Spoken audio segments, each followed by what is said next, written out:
When I first learned about my sister Jackie, it was instantly on my heart to find her. She's the second of my father's children. His first daughter, lost to him at 5 years old. How could no one look for her? When did people stop trying to find her? What do we know? What can we do? I was stumped. To find her, I had to go back. To the time, to the people, and to the man my father was before I was born, when he lost her. It's been almost 60 years. I talked with my siblings to see what they thought. As far as his legacy, unfortunately, his legacy depends on who you're talking to at the moment. He lies so much, you never know if he's going to tell you the truth. Now, I grew up in a mixed neighborhood, so it was different for me. I never really knew the difference, you know, but except when my father took trips down south.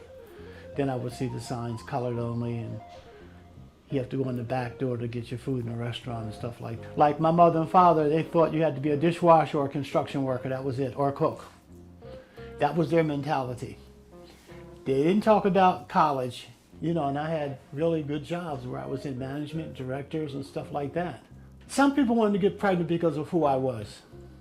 They thought I was rich, I had a lot of money, so they wanted to get pregnant. You know, so they did.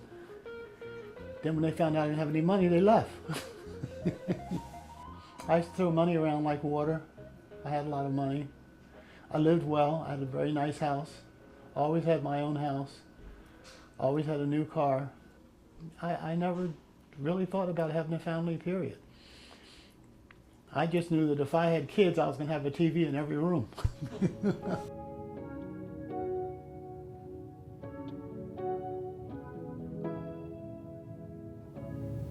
Well, it's tacky when you really explain it. When I was little, he was someone to be admired. He seemed to be the guy who had it all together and who knew everything. And you know, when you don't miss him when he hasn't been there, and then he will pop into your life and give you anything you wanted. My mother used to threaten to send me to live with him when I was a teenager.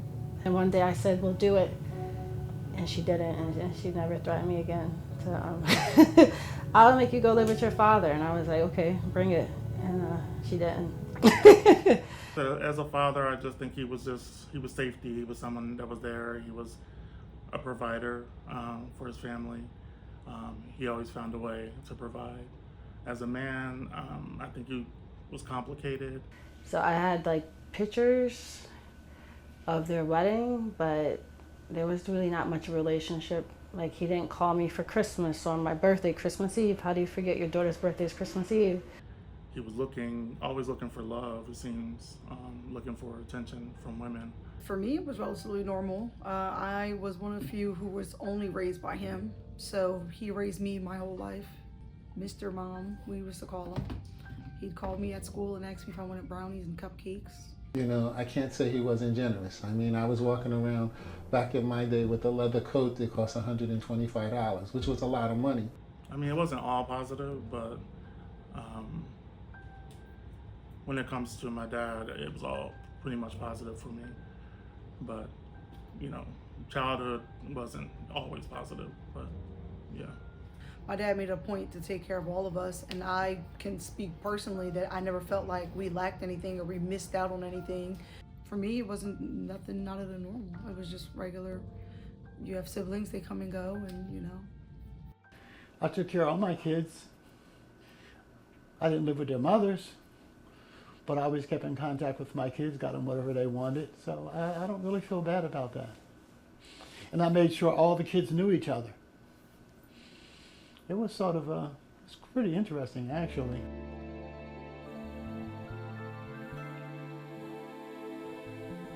And Jackie was just a pain in the ass for me.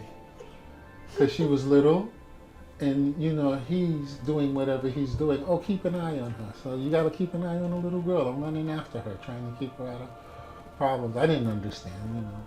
I always thought she was like a joke. Because he would randomly say like, oh, Jackie's come to this barbecue, and we're like, well, who the hell is that? I don't know much at all.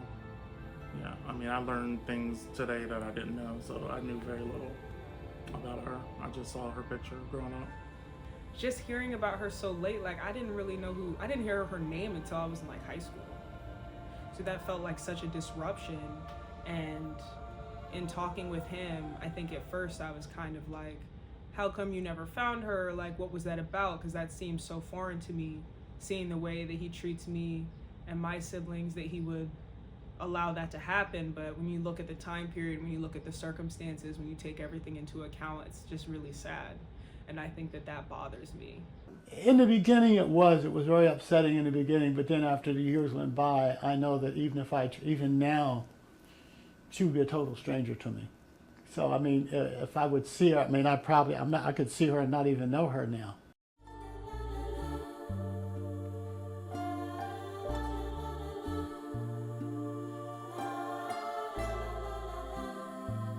When you look back over your life, 80 years, or is it 85 years old? I forget, I lie so much, I forget how old I am. But I mean, there's a lot of things you would change, yeah. I mean, in the beginning, I just thought, why? Because I really don't know much about her, and I just didn't see a reason why all these years later. I feel like, I don't know whether it's more hurtful or harmful or helpful, I should say, to him, because I'm unsure of what this will do for him. Because you got this woman who's probably in her 60s, maybe. She could have had a whole family by now. She's probably somebody's grandmother, great-grandmother. So does she even know about him? Does she know about us? Like, is this going to change her life, and what will be her response to him? I think it's worthy. I'm just curious as to why he's never really put that type of effort into it. You know? I feel like I could have been that lost child if I didn't reach out for him, or if I wasn't chasing him, or if I wasn't trying to keep in touch with him. I think about her, and I'm curious about her, and I'd be curious to know, because wow, she must be 50-something years old now. When she was little, we were very close. But then when that connection was lost, I was in California, she was in Connecticut. At that time, I didn't have money to travel back to Connecticut to find her, to find out where they moved from. So, you know. I mean, I've heard stories where people find everybody, people after 20 years or 30 years, but sisters and brothers and stuff like that. But I don't know. So, no, it's not a grief. It's just a part of my life that I lost. Some things you lost, you can't replace. Then that's when you say, I'm not going to let this happen again. Yeah, that's when you say, you know, I lost one, that's not going to happen again. And then at that point, that's when you try to keep everybody in touch with everybody.